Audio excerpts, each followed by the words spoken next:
Hello guys, welcome back to my YouTube channel yes chem study away आप success. मैं हूं आपका educator Shivam Mishra. आपका स्वागत करते हैं आपके अपने YouTube channel yes chem study पर। तो यहां पे आज हम क्लास 12th बायोलॉजी का जो चैप्टर 6 है, छठवां जो चैप्टर है class 12th biology Hindi medium वालों का कंप्लीट वीडियो है। जी हाँ, class 12th biology Hindi medium वालों के लिए पूरी कंप्लीट वीडियो है। इसके जितने भी चैप्टर 5 तक मैंने पूरा कंप्लीट वीडियो एक एक वीडियो में मैंने बना दिया है और जाके वो प्लेलिस्ट से वॉच कर सकते। बहुत ही इसमें इंपॉर्टेंट प्रश्नों को जोड़ा गया है जो कि आपके बोर्ड संबंधित है, यानी जितनी हेडिंग है, जितना भी आपके नोट्स पढ़ाया जाता है स्कूल कॉलेज जो भी है आपका, वहाँ पे वो सारे मिल जाएंगे। नोट बोर्ड एग्जाम के लिए बहुत ही सफिशियंट नोट्स है प्यारे बच्चों। ऐसा आपको नोट्स कहीं देखने के लिए नहीं मिलेगा, आप कहीं पर सर्च कर लीजिएगा, ठीक है ना। तो यहाँ है प्यारे बच्चों चैप्टर नंबर 6। क्या है?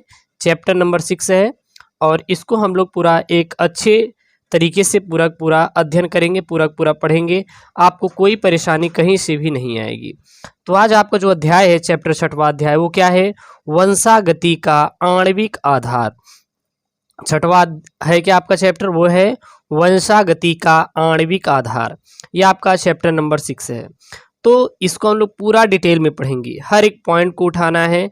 और हाँ, आप कहेंगे सर मुझे पीडीएफ मिल जाए तो और मज़ा आ जाए, तो इसका जो पीडीएफ है वो आपको अवेलेबल हो जाएगा। और हमारा टेलीग्राम चैनल है, टेलीग्राम चैनल क्या है? यस-के-एम स्टडी। टेलीग्राम चैनल है यस-के-एम स्टडी। जाकर टेलीग्राम चैनल को सब्सक्राइब कर लीजिए और टेलीग्राम का लिंक डिस्क्रिप्शन के अंदर दिया है। और इंस्टाग्राम पर भी जाके हमें आप फॉलो कर सकते हैं यस-के-एम स्टडी से।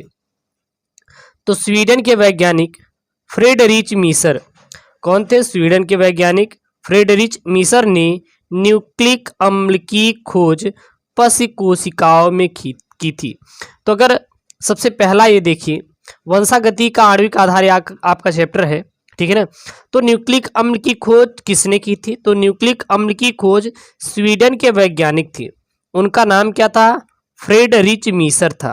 स्वीडन के वैज्ञानिक थे फ्रेडरिच मीसर ने न्यूक्लिक अम्ल की खोज की थी। लेकिन न्यूक्लिक अम्ल की खोज कहाँ की थी? वो किए थे पशु कोशिकाओं में की थी या किए थे, ठीक है ना। तो स्वीडन के वैज्ञानिक फ्रेडरिच मीसर ने न्यूक्लिक अम्ल की खोज कहाँ की थी? पशु कोशिकाओं में की थी। इसकी अम्लीय प्रकृति के कारण अल्टमान ने, इसकी अम्लीय प्रकृति के कारण, यानी किसकी?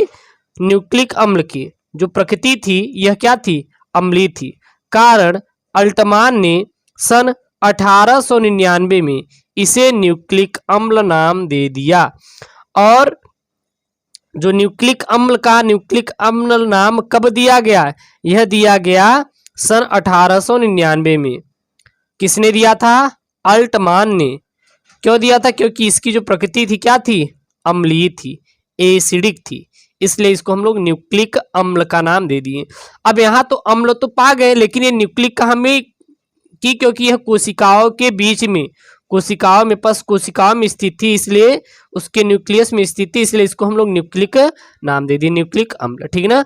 और न्यूक्लिक अम्ल जो होते हैं कितने प्रकार के होते हैं? यह आपके 2 प्रकार के होते हैं। तो न्यूक्लिक अम्ल प्यारे बच्चों कितने प्रकार के होते हैं? 2 प्रकार के होते हैं। कौन कौन से? पहला होता है आपका डीएनए, दूसरा होता है आरएनए। तो पहला है डीएनए, दूसरा है आरएनए। तो सबसे पहले देखेंगे डीएनए। तो डीऑक्सीराइबो न्यूक्लिक अम्ल, डीएनए का पूरा नाम क्या होता है? डीऑक्सीराइबो न्यूक्लिक अम्ल, यानी कि deoxyribo nucleic acid, deoxyribo nucleic acid, ये किसका नाम है? डीएनए का। आरएनए का पूरा नाम क्या होता है? राइबो न्यूक्लिक अम्ल या राइबो न्यूक्लिक एसिड। डीएनए का पूरा नाम आपको सीधा बता देना है, डीऑक्सीराइबो न्यूक्लिक अम्ल, और आरएनए का पूरा नाम राइबो न्यूक्लिक अम्ल। इंग्लिश में बोले तो deoxyribo nucleic acid, ribo nucleic acid. इतनी बात क्लियर हुई। तो न्यूक्लिक अम्ल कितने प्रकार के होते? 2 प्रकार के, डीएनए और आरएनए। न्यूक्लिक अम्ल की खोज किसने की थी? स्वीडन के वैज्ञानिक थे फ्रेडरिच मीसर ने न्यूक्लिक अम्ल की खोज की थी। किधर से की थी? पशु कोशिकाओं से किए थे। कहाँ से किए थे? पशु कोशिकाओं से किए थे, ठीक है ना। इसकी अम्ल जो इसकी प्रकृति थी कैसी थी? अम्लीय थी, इसलिए अल्टमान ने 1899 में इसे न्यूक्लिक अम्ल नाम दे दिया। इतनी बात क्लियर हुई। डीएनए एक अनुवांशिक पदार्थ है। जो यहाँ पे डीएनए है, डीऑक्सीराइबो न्यूक्लिक एसिड, यह क्या होता है आपका, यह एक अनुवांशिक प्यारे बच्चों पदार्थ होता है। डीएनए क्या है, एक अनुवांशिक पदार्थ माना जाता है, ठीक है ना, जो केंद्रक में पाया जाता है। और यह पाया कहाँ जाता है, तो यह पाया जाता है प्यारे बच्चों केंद्रक में पाया जाता है। डीएनए जो है यह आपका क्या होता है, तो यह एक आपका अनुवांशिक पदार्थ होता है। याद रखना, डीएनए एक अनुवांशिक पदार्थ होता है जो कहाँ पाया जाता है, जो केंद्रक में पाया जाता है। किंतु आरएनए प्रायः कोशिका द्रव्य में अधिक होता है। जो डीएनए होता है यह केंद्रक में पाया जाता है, लेकिन जो आरएनए होता है यह सबसे ज्यादा कोशिका द्रव्य में पाया जाता है, यह केंद्रक में नहीं पाया जाता। लेकिन हाँ, कुछ जीवाणुओं में या कुछ आपका सब चीजों में आरएनए भी एक अनुवांशिक पदार्थ का काम करता है। वो कहाँ करता है, इसको हम लोग आगे पढ़ेंगे। अब हम लोग देखेंगे डीएनए अनुवांशिक पदार्थ है, यानी कि क्या जो डीएनए है यह अनुवांशिक पदार्थ है, इसको किसने बताया, इसके बारे में पूरी जानकारी किसने दी। तो एक सटन थे और दूसरे थे वावेरी। कौन थे, सटन तथा वावेरी ने सन 1902 में, कौन थे, सटन थे और दूसरे क्या थे, बाबेरी थे। इन्होंने सन 1902 में प्रस्तावित किया कि आनुवांशिक सूचनाएं एक पीढ़ी से अगली पीढ़ी में गुणसूत्रों के माध्यम से स्थानांतरित होती हैं और इसीलिए डीएनए एक आनुवांशिक पदार्थ होता है। क्योंकि जो आनुवांशिक सूचनाएं हैं यह गुणसूत्रों के द्वारा जाते हैं, गुणसूत्रों किस में पाए जाते हैं, डीएनए में उपस्थित होते हैं, और इसीलिए बताया गया कि जो डीएनए है आनुवांशिक पदार्थ है। बात समझ आई। तो सटन और बाबेरी थे, किस सन में, सन 1902 में प्रस्तावित किया कि आनुवांशिक सूचनाएं एक पीढ़ी से अगली पीढ़ी में गुणसूत्रों के माध्यम से ही स्थानांतरित होती हैं। अब बात आती है प्यारे बच्चों यहाँ पे डीएनए के आनुवांशिक पदार्थ होने के प्रयोग, यानी कि सटन और बारबेरी ने तो बता दिया कि डीएनए एक आनुवांशिक पदार्थ है, लेकिन उसके प्रस्तावित करने के लिए, मतलब प्रूव करने के लिए कौन कौन से प्रयोग किए गए। तो सबसे पहला प्रयोग किया गया हर्शे एवं चेज का प्रयोग। सबसे पहले किसको किया गया, हर्शे एवं चेज का प्रयोग। तो अल्फ्रेड डी हर्शे और मार्था चेज को डीएनए का आनुवांशिक पदार्थ में समान तरीके से सिद्ध करने का श्रेय जाता है। मतलब समझ रहे हैं। तो जो डीएनए है यह आनुवांशिक पदार्थ है। जो डीएनए क्या है, यह एक आनुवांशिक पदार्थ है। इसको सर्वमान्य तरीके सिद्ध करने का श्रेय किसको कहा जाता है, तो जाता है अल्फ्रेड डी हर्शे और मार्था चेज को। कहा जाता है कि इन्होंने यह सिद्ध किया कि डीएनए एक आनुवांशिक पदार्थ के रूप में समान तरीके से कार्य करता है और यह सिद्ध करने का श्रेय जाता है। क्लियर हुआ इतनी चीज। और कैसे, तो चलिए इनका हम पूरा प्रयोग पढ़ेंगे, ठीक है ना। तो सन 1952 में, किस सन में, सन 1952 में इन्होंने इस्चेरिचिया कोलाई पर जीवाणु भोजी के जीवन चक्र के अध्ययन से सिद्ध किया कि संतति जीवाणु भोजी में जनक जीवाणु भोजियों का केवल डीएनए ही संचरित होता है। सन 1952 में किन्होंने हर्शे तथा चेज ने कोलाई पर जीवाणु भोजी के जीवन चक्र के अध्ययन से सिद्ध किया कि जो संतति जीवाणु भोजियों में जनक जीवाणु भोजियों का केवल डीएनए ही संचरित होता है। क्लियर। हर्शे तथा चेज ने दो अलग अलग प्रयोग किए जिनमें जीवाणु भोजी T2 के डीएनए और प्रोटीन को चिन्हित किया। डीएनए में फास्फोरस होता है किंतु सल्फर नहीं होता। जो डीएनए होता है इन्होंने बताया कि उसमें फास्फोरस होता है, सल्फर नहीं। और प्रोटीन में क्या होता है, सल्फर होता है किंतु फास्फोरस नहीं होता। बात समझ आ रही है। क्योंकि इसके पहले यह था कि डीएनए ही प्रोटीन होता है। लेकिन फिर इन्होंने ये बताया नहीं, डीएनए अलग है और प्रोटीन अलग है। क्यों? क्योंकि डीएनए में फास्फोरस होता है किंतु सल्फर नहीं होता, लेकिन प्रोटीन में सल्फर होता है, फास्फोरस नहीं होता। तो क्या दोनों समान है? बिल्कुल भी नहीं समान है, सेम नहीं है। इसी आधार पर हर्शे तथा चेज ने डीएनए के लिए P32 यानी कि फास्फोरस 32 तथा प्रोटीन के लिए सल्फर 35 का चिन्हांकन किया। बात समझ आ रही है? तो फिर इसी के आधार पर यानी कि इन्होंने ये देखा कि जो डीएनए होता है इसमें फास्फोरस होता है किंतु सल्फर नहीं होता, लेकिन प्रोटीन में सल्फर होता है किंतु फास्फोरस नहीं होता। और इसी के आधार पे हर्शे और चेज ने डीएनए के लिए P32 दिया और प्रोटीन के क्या दिया? S35 यानी कि सल्फर का चिन्हित किया। इसके बाद वह जीवाणु भोजी जिसे P32 से चिन्हित किया गया था को ई कोलाई की कोशिकाओं से मिश्रित किया। फिर इसको किससे मिश्रित किया गया? ई कोलाई की कोशिकाओं से मिश्रित किया गया। तो कुछ समय पश्चात जब उन्होंने इस मिश्रण का अध्ययन किया तो पाया कि संतति जीवाणु भोजियों में भी P32 उपस्थित था। इसके विपरीत जब सल्फर 35 से चिन्हित जीवाणु भोजियों को ई कोलाई की कोशिकाओं के साथ मिश्रित किया तो पाया कि संतति कोश जीवाणु भोजियों में सल्फर 35 की बहुत कम मात्रा थी। और प्रयोगों द्वारा स्पष्ट होता है कि जनन जीवाणु भोजियों से डीएनए संतति जीवाणु भोजियों में संचारित होता है, लेकिन प्रोटीन नहीं होता। अतः कम से कम जीवाणु भोजियों में डीएनए की आनुवांशिक द्रव्य होता है। क्लियर हुआ?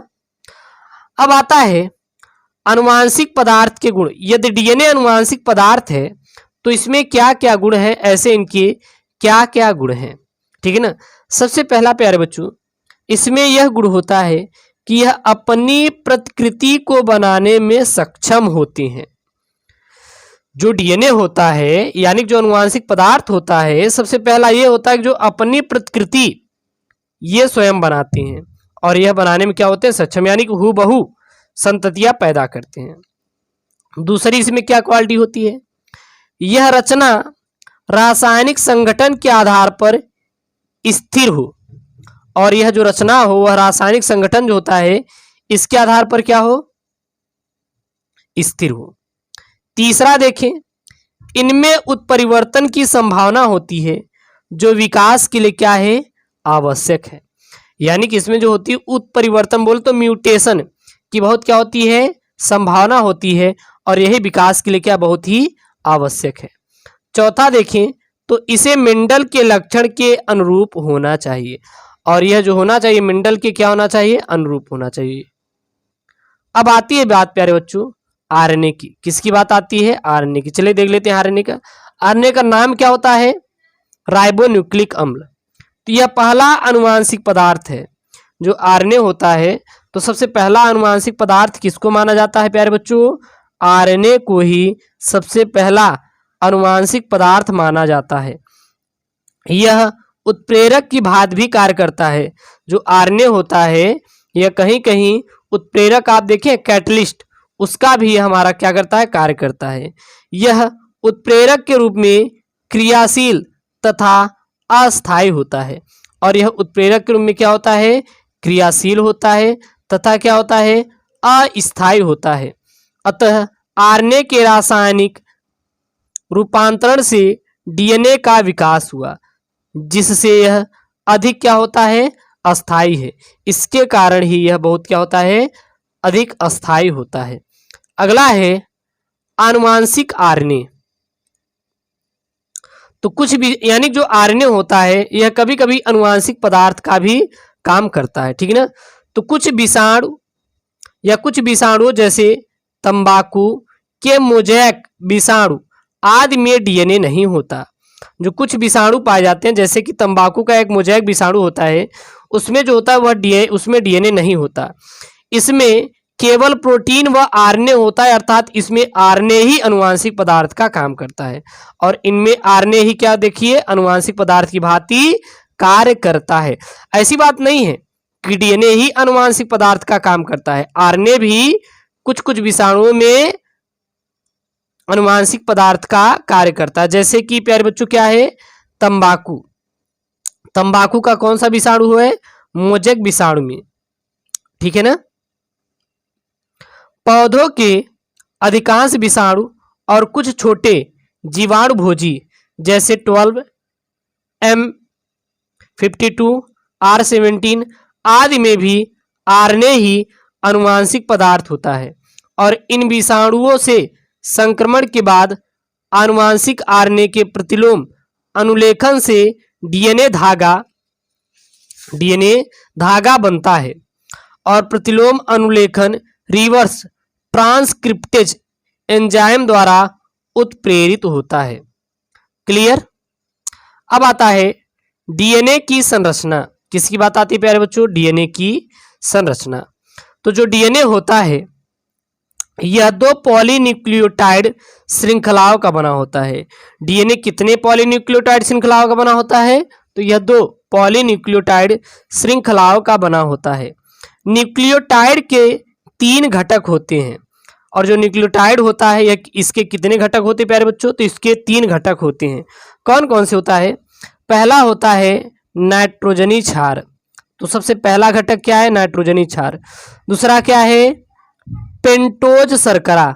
और पेंटोज शर्करा में देखे जैसे कि आरएनए में राइबोज तथा डीएनए में डीऑक्सीराइबोज। तो ये जो पेंटोज शर्करा होती है यह आरएनए में राइबोज के नाम से होती है और डीएनए में डीऑक्सीराइबोज के नाम से होती है। तथा एक क्या होता है, फास्फेट अणु होता है।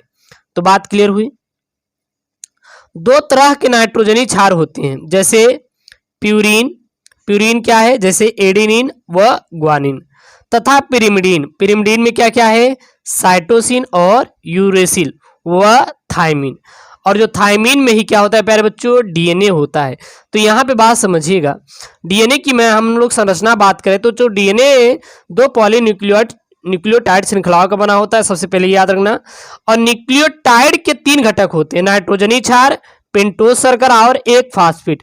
पेंटोज शर्करा हम देखिए तो आरएनए में राइबोज होता है और डीएनए में क्या होता है, डीऑक्सीराइबोज होता है। इतना क्लियर हो गया। और 2 तरह के नाइट्रोजनी क्षार होते हैं, पहला क्या होता है, प्यूरीन होता है, दूसरा पिरिमिडीन। प्यूरीन में एडेनिन व ग्वानिन और पिरिमिडीन में साइटोसिन, यूरेसिल व थायमिन।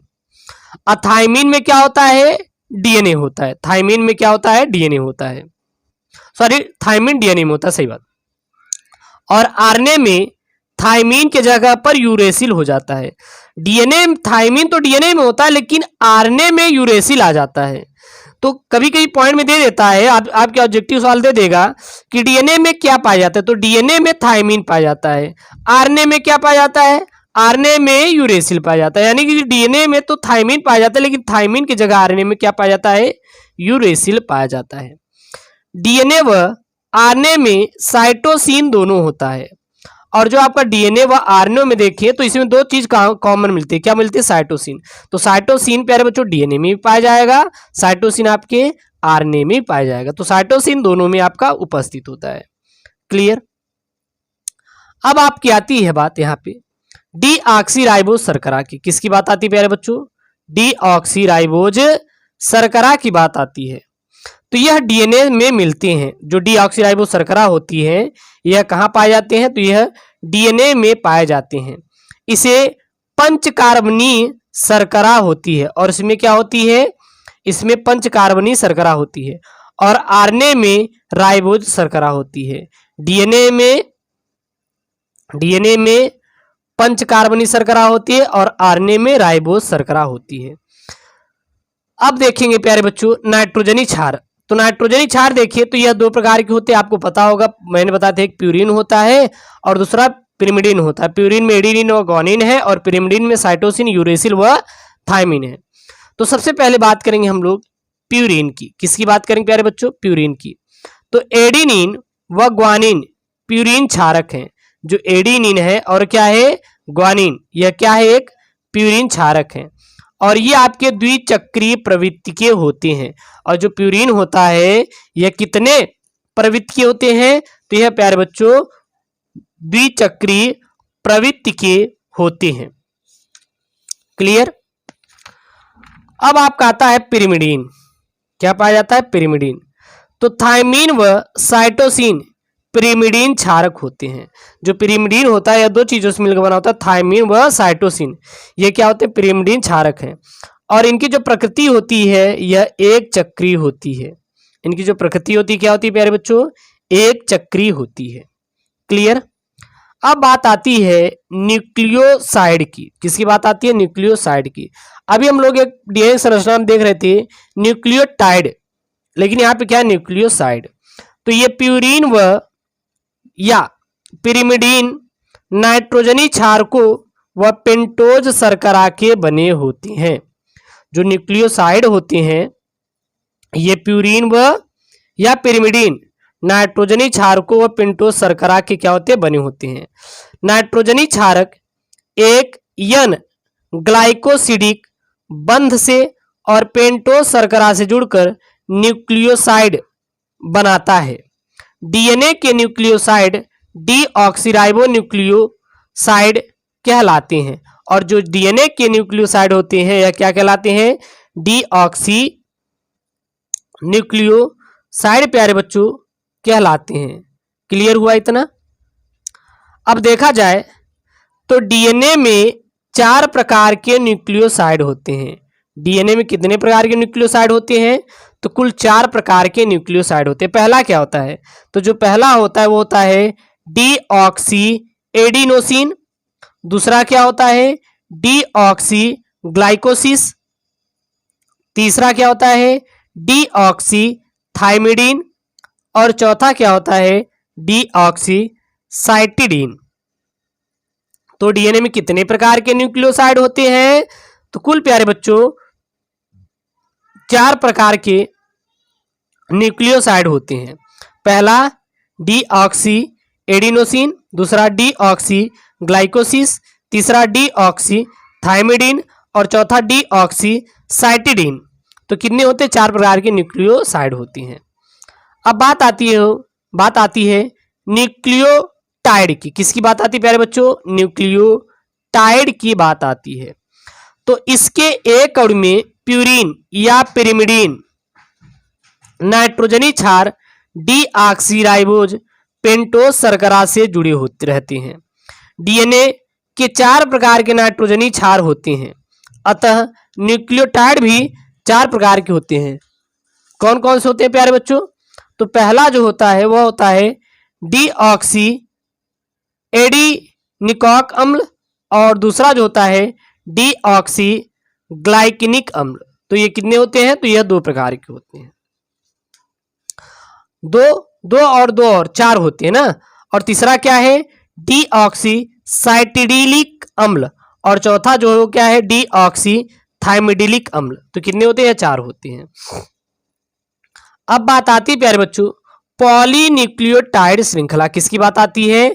पॉलीन्यूक्लियोटाइड श्रृंखला की।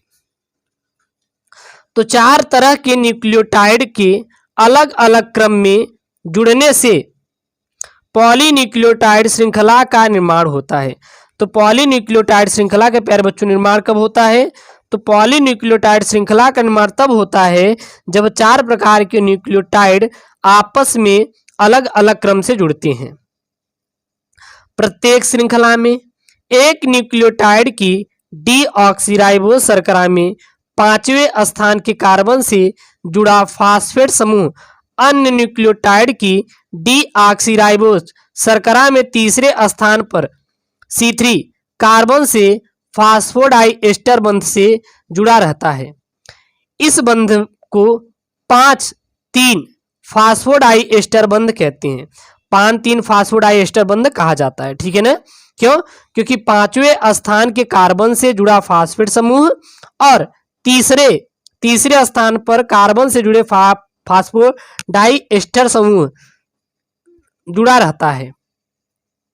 पॉलीन्यूक्लियोटाइड श्रृंखला में 2 न्यूक्लियोटाइड्स के शर्करा फास्फेट अणु द्वारा आपस में जुड़े रहते हैं। एडेनिन थाइमिन के साथ 2 हाइड्रोजन बंधों से जुड़ा रहता है, जैसे कि एडेनिन और थाइमिन। ठीक है ना? और साइटोसिन ये द्विबंध है, ये द्विबंध है सिग्मा बॉन्ड। और ग्वानिन, साइटोसिन ग्वानिन से 3 हाइड्रोजन बंधों द्वारा जुड़ा होता है, यानी कि सी 3 बंध है यहाँ पे और यहाँ पे क्या जी है, ठीक ना, यानी ट्रिपल बॉन्ड। ये डबल बॉन्ड है, 2 हाइड्रोजन बंध है, ये ट्रिपल बॉन्ड है। अब बात आती है डीएनए की द्विकुंडलन संरचना। किसकी बात प्यारे बच्चों आती है? डीएनए की द्विकुंडलन संरचना की बात आती है।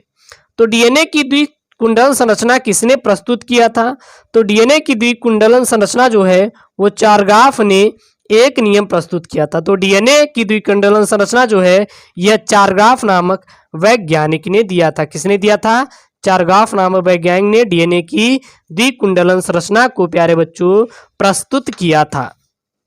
अब बात आती है चारगाफ का नियम। यदि चारगाफ ने ही डीएनए के द्विकुंडलन संरचना को प्रस्तुत किया था तो भैया चारगाफ का नियम क्या है, इसको हम लोग देख लेंगे। तो 1950 में इरविन चारगाफ ने क्षारकों की मात्रा का मापन करके बताया। 1950 में इरविन चारगाफ ने डीएनए की द्विकुंडलन संरचना को प्रस्तुत किया, ये चीज है आपको। और इन्होंने क्षारकों की मात्रा का मापन करके बताया कि प्यूरिन हमेशा पिरिमिडीन के बराबर होते हैं, अर्थात A=T। मात्रात्मक रूप में देखें तो एडिनिन की मोलर मात्रा थायमिन के क्या होती है? बराबर होती है। जो एडिनिन की मोलर मात्रा होती है यह थायमिन के क्या होती है? बराबर होती है। यानी जो एडिनिन है यह थायमिन से डबल बॉन्ड से हमेशा जुड़ा रहता है। और दूसरा देखें तो साइटोसिन की मोलर मात्रा ग्वानिन के बराबर होती है, अर्थात जो यहाँ पे सी है यह ट्रिपल बॉन्ड किससे जुड़ा हुआ है? ग्वानिन, जी से जुड़ा हुआ है। और तीसरा देखें तो adenine plus guanine, thymine plus guanine, यह अनुपात एक ही जात के जीवों में समान होती है, लेकिन भिन्न भिन्न जात के जीवों में क्या हो जाती है? भिन्न भिन्न होती है। अब बात आती है प्यारे बच्चों डीएनए के द्विकुंडलन संरचना के प्रमाण, यानी कि डीएनए के द्विकुंडलन संरचना के क्या क्या प्रमाण हैं। तो डीएनए का वाटसन एवं क्रिक मॉडल, सबसे पहला क्या है? वाटसन जो वैज्ञानिक थे उनका डीएनए का वाटसन एवं क्रिक मॉडल प्रस्तुत किए थे। तो सन 1953 में जेम्स डी वाटसन, सन 1953 में कौन थे? जेम्स डी वाटसन और फ्रांसीसी एच क्रिक ने डीएनए की संरचना का एक त्रिविम मॉडल प्रस्तुत किया। तो जो डीएनए की संरचना का त्रिविम मॉडल कब प्रस्तुत किया गया था? सन 1953 में। कौन कौन से थे वैज्ञानिक थे? जेम्स डी वाटसन और फ्रांसीसी वैज्ञानिक थे एच क्रिक ने त्रिविम मॉडल प्रस्तुत किया। इसके लिए 1962 में वाटसन, क्रिक तथा वेलिंकिस को नोबेल पुरस्कार से सम्मानित किया गया। और इसके लिए ही वाटसन थे और कौन थे? क्रिक थे और कौन थे? वेलिंकिस को नोबेल पुरस्कार से भी क्या किया गया प्यारे बच्चों? सम्मानित किया गया। वाटसन व क्रिक की पुस्तक द डबल हेलिक्स में उनके कार्य की जानकारी भी दी गई है कि उन्होंने क्या क्या अपना कार्य किए थे। वाटसन तथा क्रिक के अनुसार डीएनए एक द्विकुंडलिनी संरचना है। वाटसन और क्रिक ने यह बताया कि जो डीएनए होता है यह क्या है? एक द्विकुंडलिनी संरचना है, जिसमें हाइड्रोजन बंध से 2 पॉलीन्यूक्लियोटाइड श्रृंखलाएं आपस में जुड़ी रहती हैं। और इसमें ही हाइड्रोजन बंध के द्वारा 2 पॉलीन्यूक्लियोटाइड श्रृंखलाएं आपस में क्या रहती? जुड़ी रहती हैं।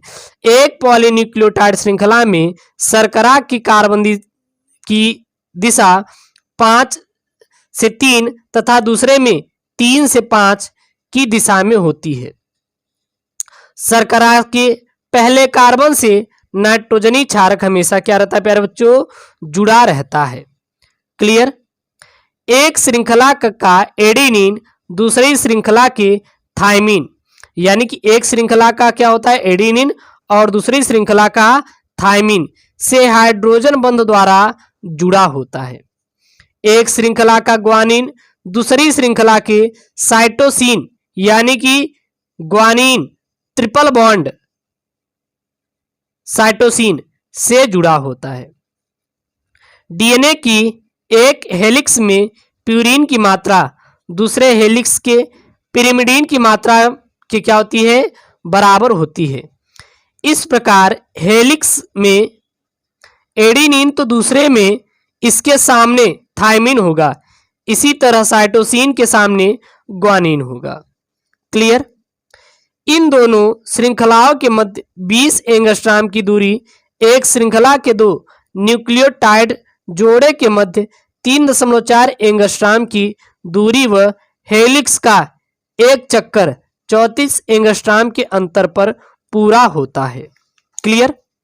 अब आता है प्यारे बच्चों डीएनए के विभिन्न प्रारूप, यानी कि डीएनए के क्या क्या प्रारूप हैं, डीएनए कितने प्रकार के होते हैं, इसको देखेंगे। तो सबसे पहला जो डीएनए होता है रेखाकार व वृत्ताकार डीएनए। सबसे पहला कौन सा डीएनए होता है, रेखाकार व वृत्ताकार डीएनए। रेखाकार डीएनए यूकैरियोटिक कोशिकाओं में पाए जाते हैं। जो रेखाकार डीएनए होते हैं यह कहाँ पाए जाते हैं प्यारे बच्चों, तो रेखाकार डीएनए हमेशा यूकैरियोटिक कोशिकाओं में पाए जाते हैं तथा इनके दोनों छोर स्वतंत्र होते हैं। और इनके जो दोनों छोर होते हैं वो क्या होते हैं प्यारे बच्चों, स्वतंत्र होते हैं। वृत्ताकार डीएनए एक दूसरे से जुड़े रहते हैं और वे स्वतंत्र नहीं होते हैं।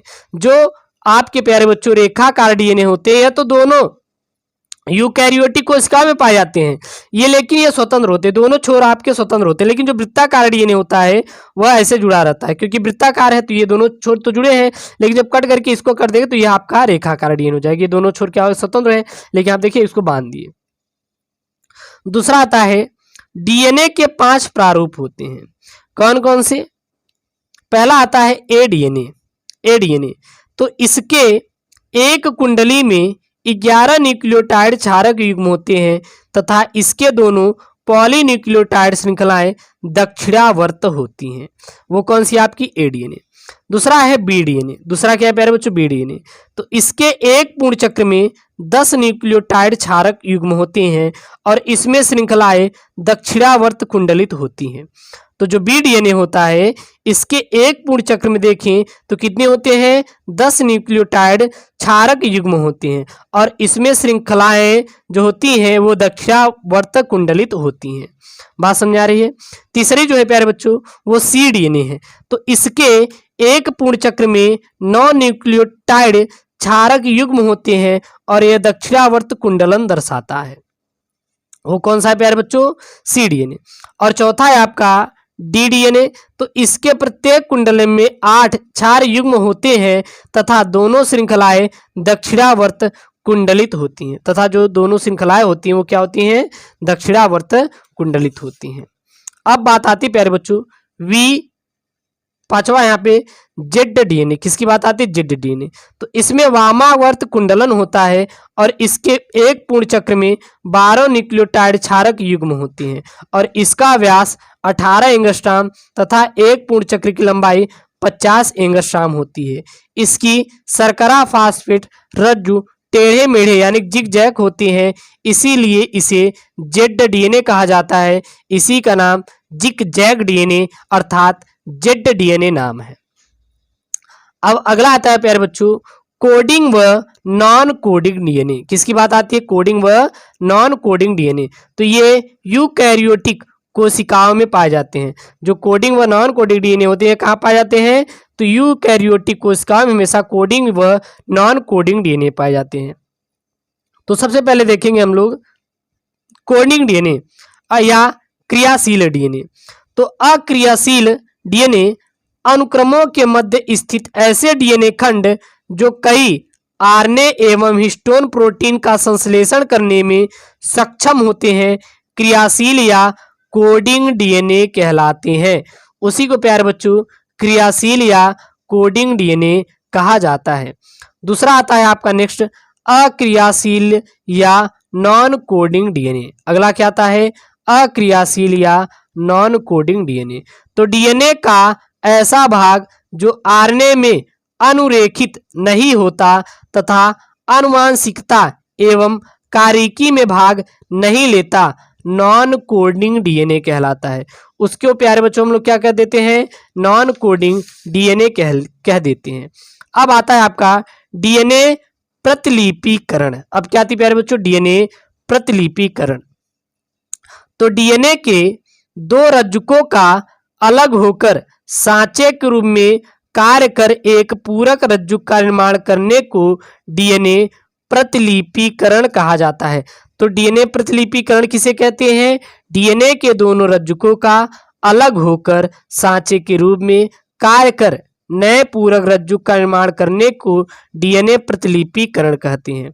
प्रतिकृति के बाद बने डीएनए अणु में एक पैतृक तथा एक नई निर्मित लड़ी रज्जुक होती है और यह अर्धसंरक्षी योजना कहलाती है। अब बात आती है प्यारे बच्चों, डीएनए प्रतिलिपिकरण अर्धसंरक्षी होता है, इस पक्ष के प्रायोगिक प्रमाण क्या क्या थे।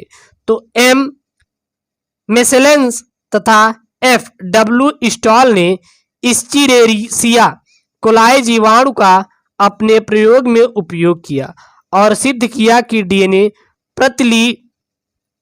प्रतिकृतियन अर्धसंरक्षी होता है।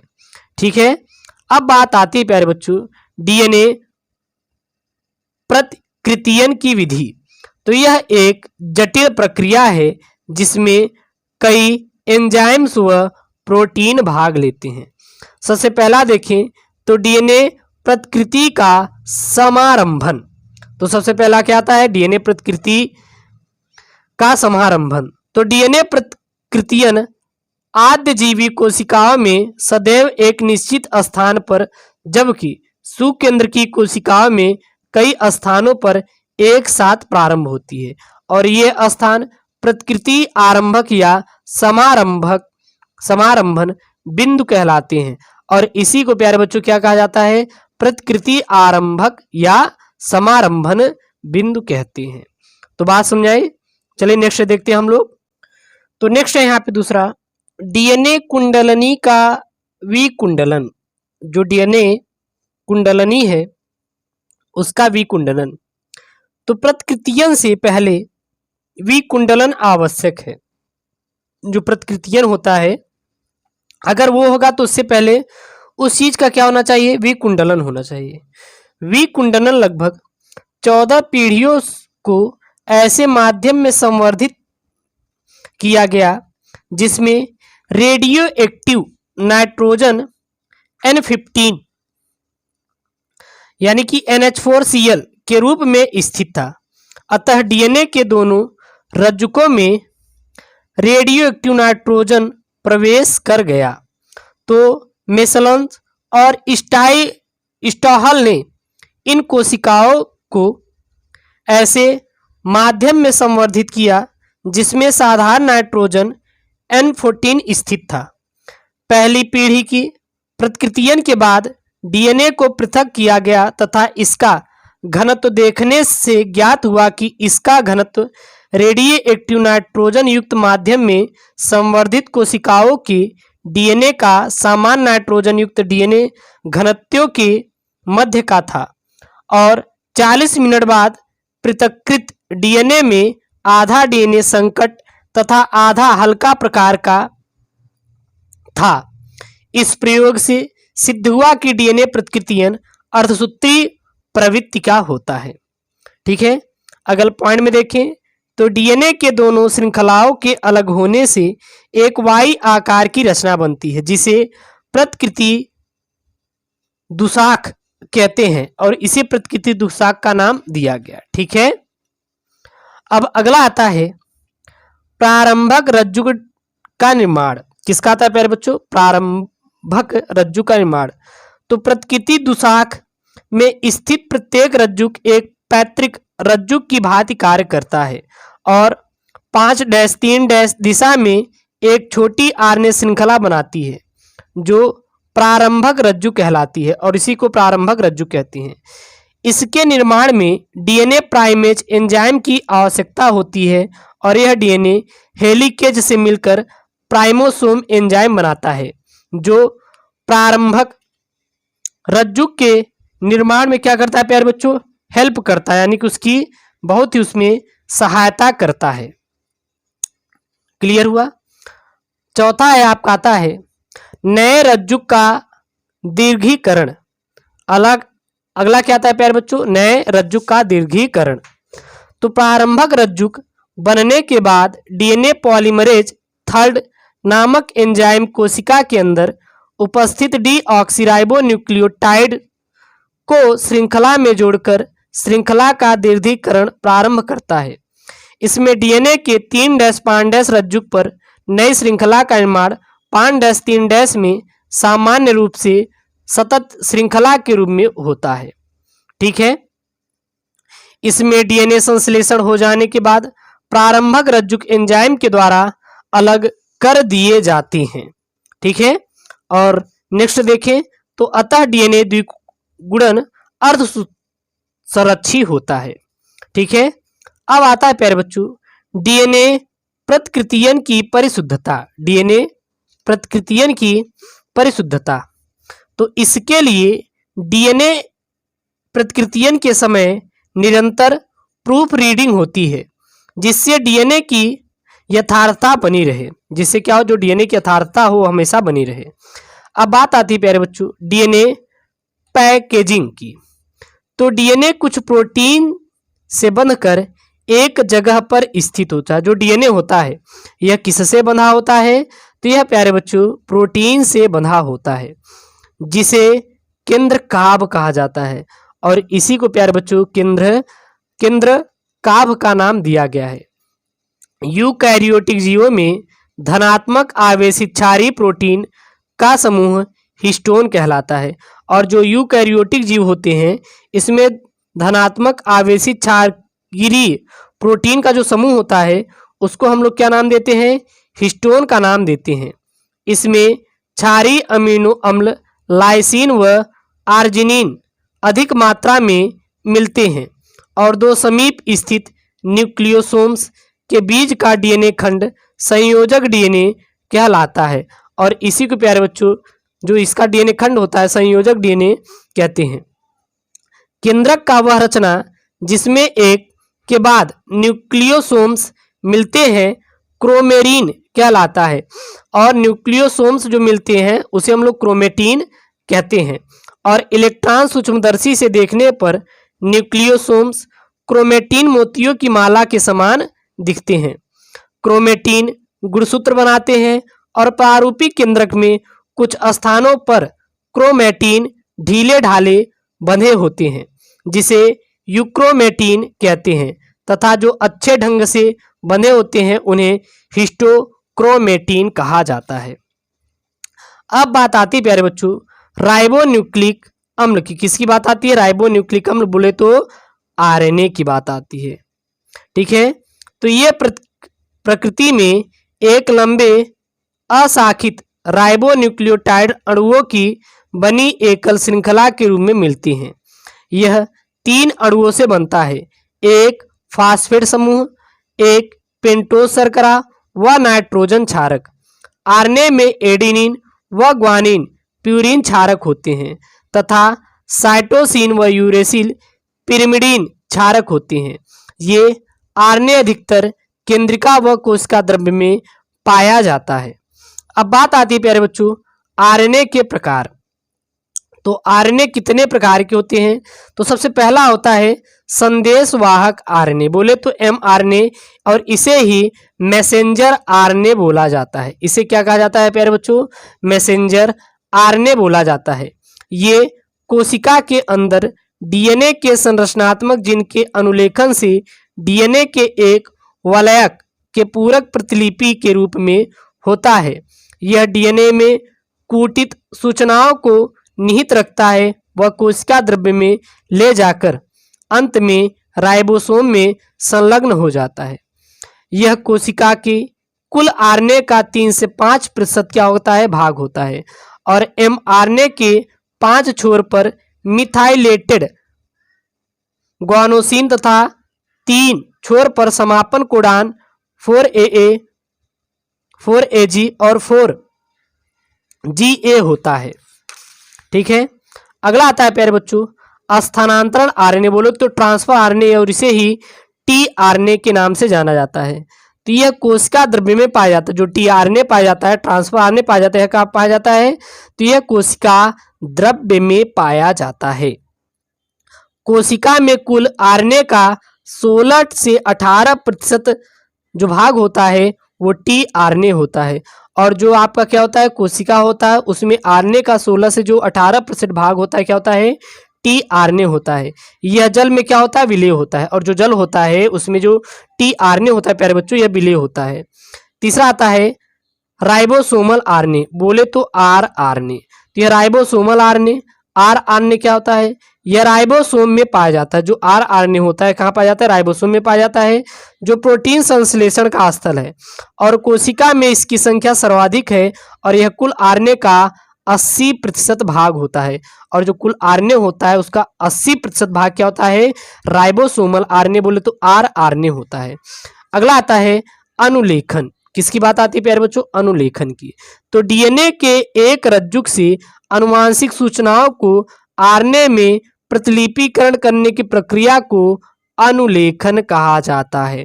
तो अनुलेखन किसे कहते हैं, डीएनए के एक रज्जुक से आनुवंशिक सूचनाओं को आरएनए में प्रतिलिपिकरण करने की प्रक्रिया को अनुलेखन कहते हैं।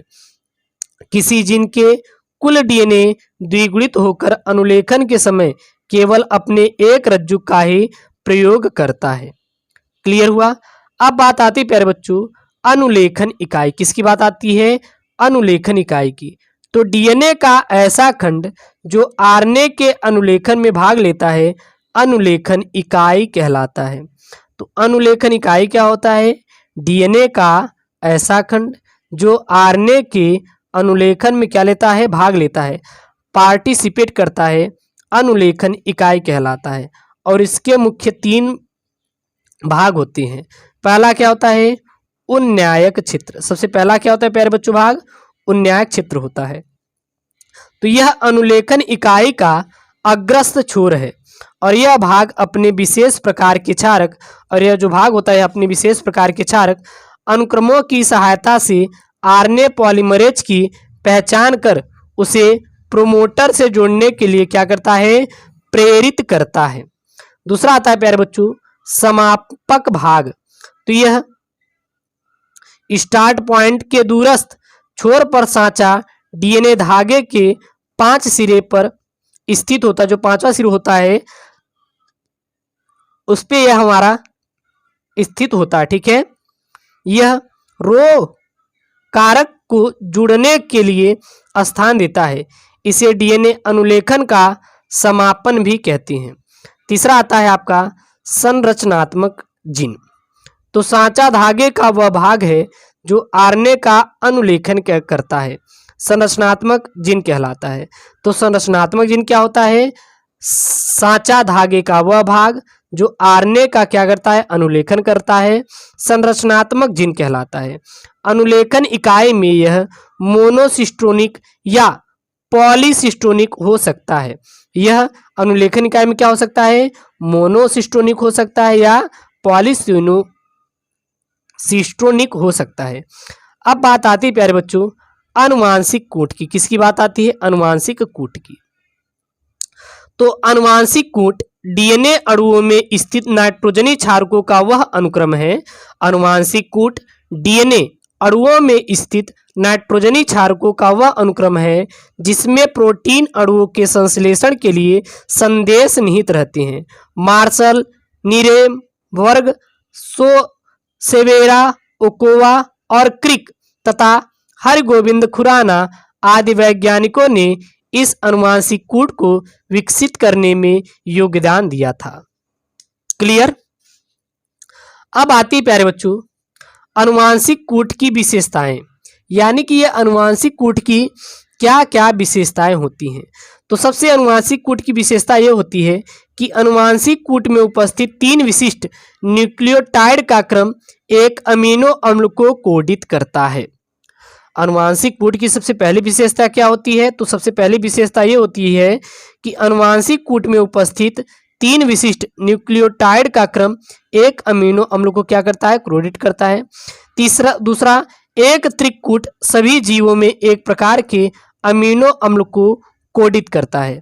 और तीसरा देखें तो कूट अपहासित होता है, अर्थात एक से अधिक स्त्री एक ही अमीनो अम्ल को कोडित करने में क्या होता है, सक्षम होता है। और चौथा देखें तो कूट असिद्ध होता है और प्रत्येक कूट 2 या 2 से अधिक अमीनो अम्ल को कोडित नहीं करेगा। अब बात आती है प्यारे बच्चों अनुवाद या प्रोटीन संश्लेषण। अब किसकी हम लोग बात करेंगे, अनुवाद या फिर इसे हम लोग प्रोटीन संश्लेषण कहते हैं। तो आरएनए के द्वारा प्रोटीन संश्लेषण की क्रिया अनुवादन कहलाती है। तो यहाँ पे अनुवादन होगा, ठीक है ना, अनुवादन या प्रोटीन संश्लेषण। तो आरएनए के द्वारा प्रोटीन संश्लेषण की जो क्रिया होती है उसे हम लोग अनुवादन कहते हैं। इस प्रक्रिया में mRNA messenger RNA, transfer RNA tRNA और राइबोसोमल आरएनए आरआरएनए तीनों भाग लेते हैं। और अनुवादन की प्रक्रिया राइबोसोम्स पर होती है। और जो ये अनुवादन की प्रक्रिया होती है कहाँ पर होती है, तो राइबोसोम्स पर होती है। यह प्रक्रिया निम्नलिखित पदों में पूरी होती है। पहला, अमीनो अम्ल का सक्रिय होना। सबसे पहला प्यारे बच्चों देखें तो अमीनो अम्ल का क्या होना, सक्रिय होना। तो 20 अमीनो अम्ल अपनी निष्क्रिय अवस्था में कोशिका द्रव्य में स्थित होते हैं। क्लियर। अब प्रत्येक अमीनो अम्ल Mg++ तथा विशेषकर enzyme amino acid tRNA synthetase की उपस्थिति में कोशिका में उपस्थित एटीपी से क्रिया करके सक्रिय अमीनो एसिड एडिनाइलेटेड एंजाइम्स कॉम्प्लेक्स का निर्माण करते हैं। दूसरा आता है प्यारे बच्चों सक्रिय अमीनो अम्ल का टीआरएनए पर स्थानांतरण। तो अमीनो एसाइल एएमपी एंजाइम्स जटिल विशिष्ट टीआरएनए के साथ प्रक्रिया करके अमीनो अम्ल का टीआरएनए पर स्थानांतरित करता है या स्थानांतरण करता है। तीसरा आता है एमआरएनए का राइबोसोम्स से जुड़ना। तो एमआरएनए का प्रथम कोडान राइबोसोम की छोटी उप इकाई से जुड़कर समारंभन जटिल उत्पन्न करता है। उसके बाद बड़ी उप इकाई इससे जुड़कर सक्रिय राइबोसोम्स का निर्माण करती है। अब आता है प्यारे बच्चों पॉलीपेप्टाइड श्रृंखला का प्रारंभन। तो यह प्रोकैरियोटिक व यूकैरियोटिक कोशिकाओं में अलग अलग प्रकार से होता है। इसका प्रारंभन मिथाइनोनिन नामक अमीनो अम्ल से होता है जिसका कोडान क्या होता है, AUG होता है। और इसका कोडान क्या होता है प्यारे बच्चों, AUG होता है। अब आता है पॉलीपेप्टाइड श्रृंखला का दीर्घीकरण। अब क्या आता है प्यारे बच्चों, पॉलीपेप्टाइड श्रृंखला का दीर्घीकरण। तो एमआरएनए का प्रथम कोडान राइबोसोम के दाता स्थल पर स्थित होता है जहां मिथाइयोनिन अमीनो अम्ल युक्त टीआरएनए जुड़ा होता है और राइबोसोम के ग्राही स्थल पर दूसरा AA टीआरएनए जुड़ा रहता है तथा एमआरएनए के द्वितीय कोडान से आबद्ध हो जाता है। मिथाइनोनिन अमीनो अम्ल का अन्य टीआरएनए पर स्थानांतरण होता है तथा टीआरएनए स्वतंत्र होकर एमआरएनए से अलग हो जाता है। दूसरा देखिए पॉइंट में, तो दोनों अमीनो अम्ल युक्त टीआरएनए का ए स्थल पर डी स्थल पर स्थानांतरण होता है और इस प्रक्रिया में राइबोसोम के ए स्थल पर एमआरएनए तथा दूसरा कोडान आ जाता है। छठवां देखें तो पॉलीपेप्टाइड श्रृंखला का समापन। तो इसके समापन हेतु 3 कोडान होते हैं, UAA, UAG, UGA। तो कितने कोडान होते हैं, 3, याद रखना। पॉलीपेप्टाइड श्रृंखला से अलग होने पर अंतिम टीआरएनए तथा एमआरएनए भी अलग कर दिए जाते हैं। क्लियर। अब बात आती है प्यारे बच्चों जिन की। किसकी बात आती है, जिन की। तो गुणसूत्र पर स्थित आनुवांशिक इकाई जो जीव के फिनोटाइप लक्षण का निर्धारण करती है जीन कहलाती है। तो जीन क्या होती है, गुणसूत्र पर स्थित आनुवांशिक इकाई जो जीव के फिनोटाइप लक्षण का क्या करे, निर्धारण करे। एक तो प्यारे बच्चों होता है जीनोटाइप, एक क्या होता है जीनोटाइप, दूसरा होता है फेनोटाइप। फेनोटाइप तो इसमें 2 होते हैं। तो जो अनुगुणसूत्र पर स्थित आनुवांशिक इकाई जो जीव के फिनोटाइप लक्षण का निर्धारण करती है वो जीन कहलाती है और जीन एक आनुवांशिक क्या होता है, इकाई होता है। ठीक है ना। अब आता है प्यारे बच्चों जीन संकल्पना। तो जीन संकल्पना का प्रतिपादन सर्वप्रथम सटन तथा बाबेरी ने किया था। जीन संकल्पना का प्रतिपादन किसने किया था, 2 वैज्ञानिक थे, सटन तथा वाबेरी ने किया था। इसकी निम्नलिखित विशेषताएं हैं। पहला क्या है, प्रत्येक जीन गुणसूत्र पर स्थित होता है। दूसरा, सभी जीवों में गुणसूत्रों की संख्या की तुलना में जीन की संख्या अधिक होती है। तीसरा, जिन गुणसूत्रों पर मोतियों की भांति लगे होते हैं, जो जिन होते हैं यह गुणसूत्रों पर किसकी भांति लगे होते हैं, जैसे माला पर मोतियां। चौथा, प्रत्येक जिन एक विशिष्ट गुणसूत्र पर विशेष स्थान पर स्थित होता है जिसे बिंदु पथ कहते हैं। और पांचवा देखें तो जिन के संगठन में अचानक परिवर्तन से इसकी अभिव्यक्ति में भी परिवर्तन आ जाता है और इस घटना को उत्परिवर्तन तथा जिन को उत्परिवर्तन जिन या उत्परिवर्तित जिन कहा जाता है। अब बात आती है प्यारे बच्चों मानव जीनोम परियोजना। जी हाँ, मानव जीनोम परियोजना या फिर महापरियोजना, क्योंकि मानव जीनोम परियोजना को ही महापरियोजना कहा जाता है। तो इसका एक एक टॉपिक मैं क्लियर करूंगा। पहले मैं आपको चैप्टर पढ़ाऊंगा, उसके बाद टॉपिक भी क्लियर करेंगे। तो मानव जीनोम परियोजना को महापरियोजना कहते हैं। जो मानव जीनोम परियोजना होती है इसे ही महापरियोजना कहा जाता है। क्यों इसको महापरियोजना कहा जाता है? ये मानव जीनोम परियोजना होता क्या है, इसके निम्न कारण है। पहला, यह यूएसए डिपार्टमेंट ऑफ एनर्जी व नेशनल इंस्टीट्यूट ऑफ हेल्थ द्वारा प्रायोजित एक अंतरराष्ट्रीय परियोजना थी। तो इसे महापरियोजना इसलिए कहा जाता है क्योंकि ये यूएस डिपार्टमेंट ऑफ एनर्जी व नेशनल इंस्टीट्यूट ऑफ हेल्थ द्वारा प्रायोजित एक अंतरराष्ट्रीय क्या है, परियोजना है। दूसरा, मानव जीनोम के 3 × 10⁹ क्षारक युग्मों को ज्ञात करना एक चुनौतीपूर्ण कार्य था। तीसरा, यह सन 1900 में शुरुआत हुआ तथा 2003 में पूरी हुई थी और यह बहुत लंबे समय तक प्रक्रिया चली थी, लगभग 13 वर्ष तक। 1900 में लगभग की अगर देखा जाए तो यह 103 वर्षों तक चला था। 1900 में शुरुआत हुई थी और 2020 में पूरी हुई। इस पर $3 बिलियन व्यय किया गया जिसे महापरियोजना का नाम दिया गया, इसीलिए इसको महापरियोजना कहते हैं। अब बात आती है प्यारे बच्चों डीएनए फिंगरप्रिंट यानी कि डीएनए उंगली छाप। ये डीएनए फिंगरप्रिंट होता क्या है और इसका सिद्धांत क्या है, हर एक चीज देखेंगे, इसके उपयोग क्या है। तो इस तकनीकी को सबसे पहले एलेक्जेफ ने इंग्लैंड में विकसित किया और इसकी सहायता से विभिन्न व्यक्तियों या जीवधारियों के डीएनए विभिन्नताओं को देखा। इसका सिद्धांत क्या है? इस तकनीकी का आधार अनुवांशिक बहुरूपता है जो व्यक्तियों में VNTR के रूप में प्रदर्शित होता है और उसका विश्लेषण करना है। जीवधारियों की प्रजाति के सभी सदस्यों के डीएनए का प्रारूप भिन्न भिन्न होता है और यही कारण कि समरूपी जुड़वा को छोड़कर किसी भी अन्य व्यक्ति का फिंगरप्रिंट एक दूसरे से मेल नहीं करता। प्रत्येक जीवधारियों की सभी कोशिकाओं में एक जैसा डीएनए पाया जाता है और इसी डीएनए के कारण ही प्रत्येक व्यक्ति एक दूसरे से क्या होता है, भिन्न होता है। डीएनए फिंगरप्रिंट का उपयोग एक व्यक्ति का दूसरे व्यक्ति से विभिन्नता प्रदर्शित करने हेतु किया जाता है। अगला, विभिन्नता दर्शाने वाले सैटेलाइट डीएनए को प्रोब की तरह प्रयोग करते हैं। अगला है डीएनए फिंगरप्रिंट विभिन्न ऊतकों जैसे खून, बाल, पुटक, अस्थि, लार, शुक्राणु आदि में प्राप्त किए जा सकते हैं।